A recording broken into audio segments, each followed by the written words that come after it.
What's going on, everybody? Thank you guys for joining, man. Don't forget to hit that like button, man. Hit that subscribe button and join me as I drop videos. I try to drop some every day. Don't get a chance to, man. I work 2 jobs. But try to every single day, man, reacting to all things movies, TV shows, uh, pretty much anything I find interesting, man, for sure. So, came across this article. This is from Cosmic Book News. They have a lot of cool stuff, man. But this really interesting article, just for the mere fact that this is kind of what we've been getting in terms of the culture when it comes to movies and television. We've been getting this political agenda, uh, I and it's obvious, and I think that it's really starting to people are starting to really catch on to it, man. And now it's almost like it's being shoved down our throats in a sense. Um, but we are seeing a culture shift, in the world, and I call it gain a little bit of common sense, but that's besides the point. So this is a former Amazon executive. This is a statement he made. He said, "Woke Hollywood killed comedy and ruined movies." Let's check this out, man. So Hollywood boss off. So this is the article, guys, and this, like I said, this comes from Comic Book Movie News.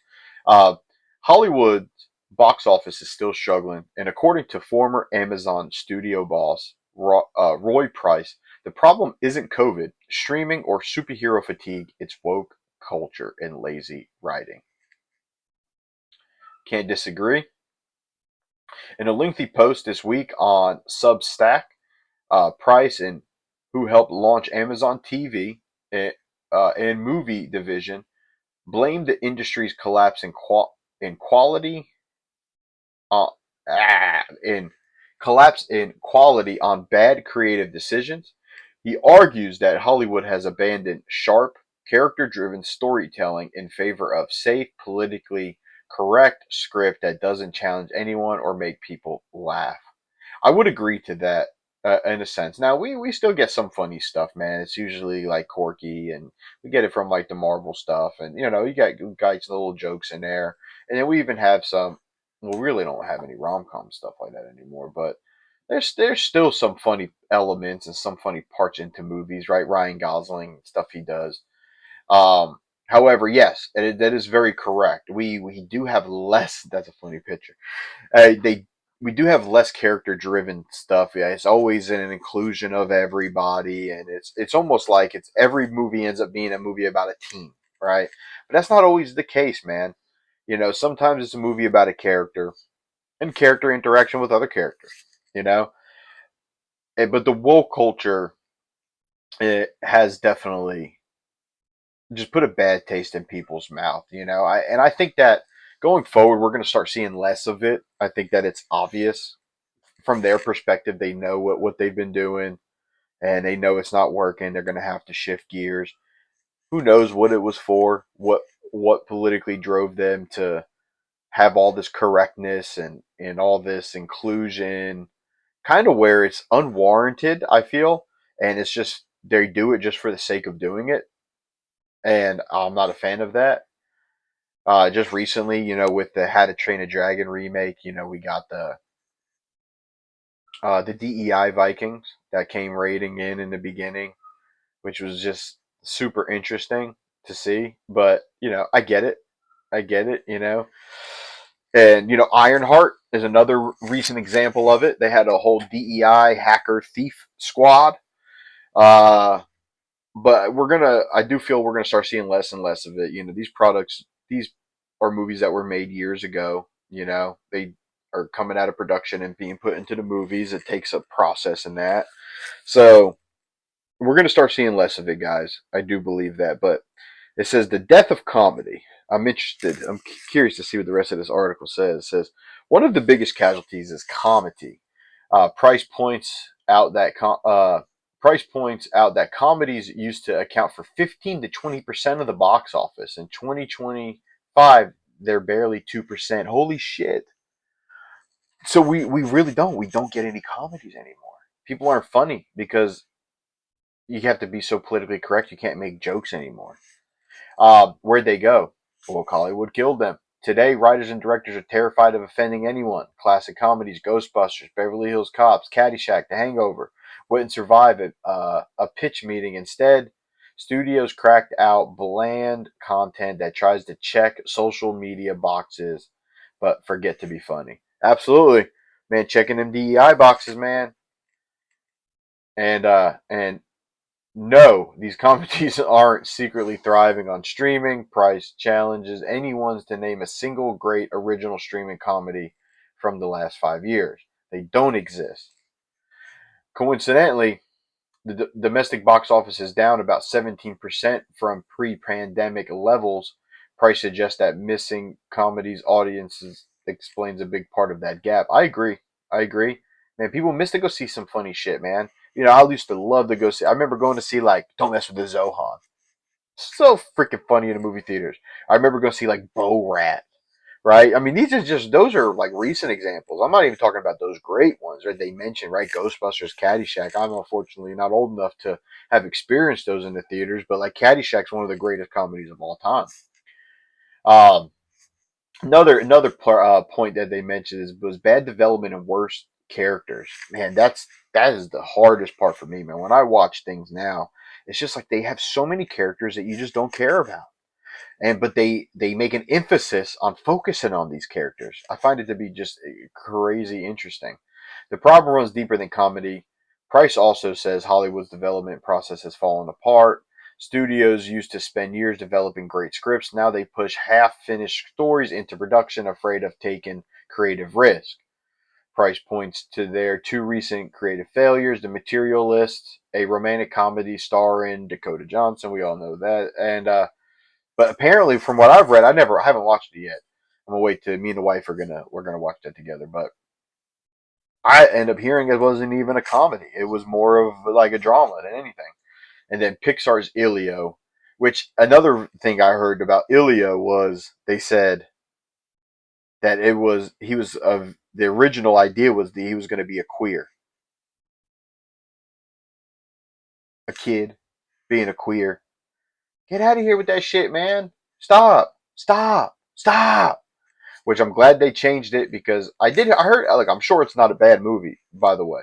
I'm sure it's not a bad movie, but of course people are tired of the woke BS, and Ilio just really doesn't have the appeal. I'm sure it's good though. It doesn't have the appeal of like Soul or any of those other like Pixar, Disney, movies. So now both films suffer from same woke area characters have no depth because writers are afraid to make them flawed or real. Instead, we get cardboard cutout designed not to offend anyone. As Price points out, never make anything for bad reason. There's only one good reason this film is going to be amazing. Great.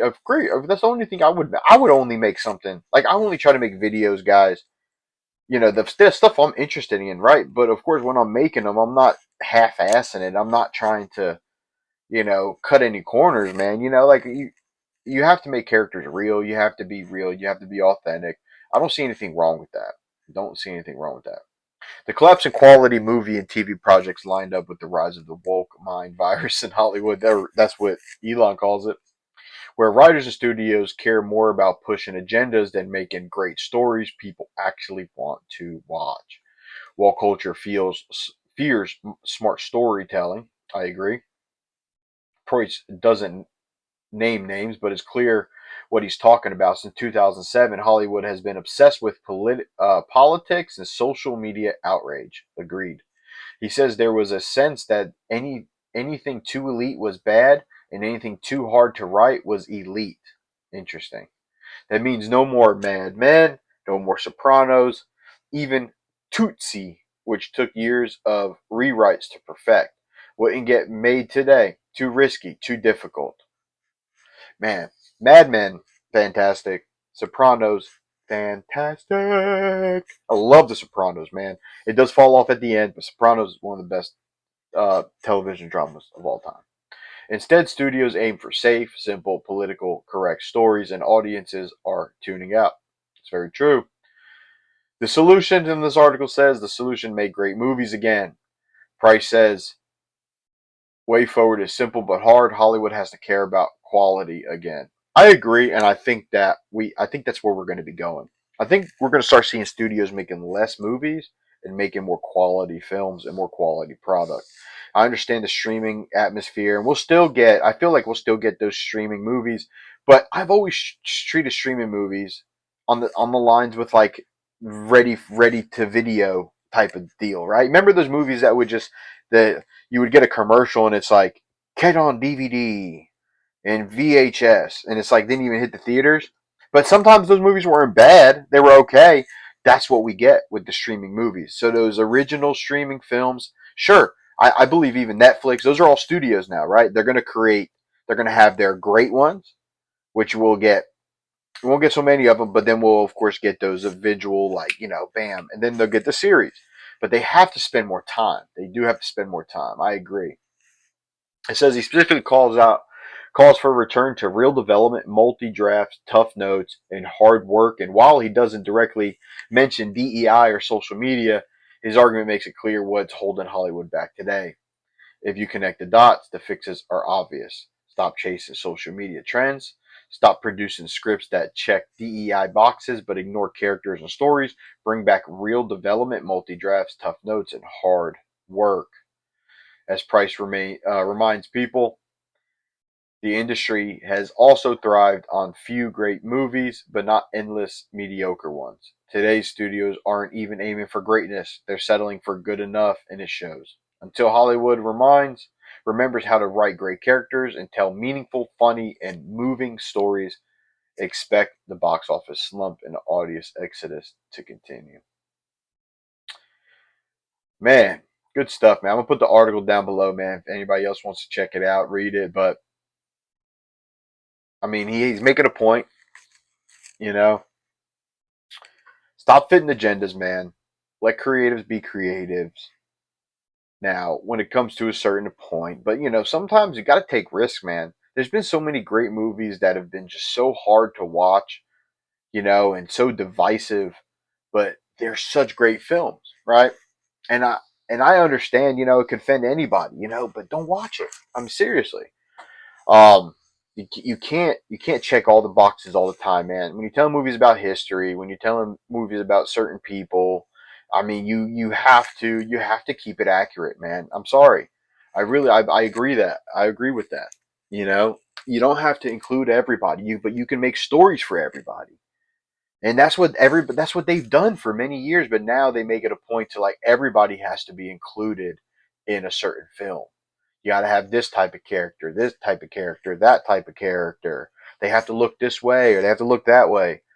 Man, let's just make stories be about the stories. I'll tell you, a director, he does horror films, but like Ryan Eggers, like look at what he does with his product, right? Like he just did Nosferatu. In Nosferatu, you know, he had all the characters look like they would look like in Romania during that time period or in England. So curious, man. Curious to see where we go from here. I do expect we're going to get some better comedies. I'm looking forward to Naked Gun. That's going to be good. So uh, that's the next comedy I know off the top of my head. So all right, man. Let me know what you guys think down below. Do you agree? Do you disagree? Are we just getting a little too worked up about these things, or do we have a point? Right? So curious to see what you guys say. Comment down below. Don't forget to like. Don't forget to subscribe. But until next time, peace out.